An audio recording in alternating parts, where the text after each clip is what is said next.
por isso que eu falo, atenção. Às vezes a gente lê e acha que está seguro, quando na verdade não está. E isso tudo hoje em dia é capaz por causa da inteligência artificial. Os metadados são dados como se fossem microdados, né? Então, são dados mais fáceis de serem manipulados pela inteligência artificial.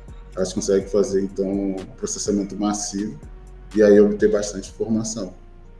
Então, isso pode ser perigoso para pessoas que acham que estão trocando mensagens totalmente seguras e, não sei, por exemplo, um exilado ou uma pessoa que está fazendo alguma investigação política, pessoas que estão em zonas de guerra e estão se comunicando e pode ser rastreado e isso causar algum tipo de risco à sua vida.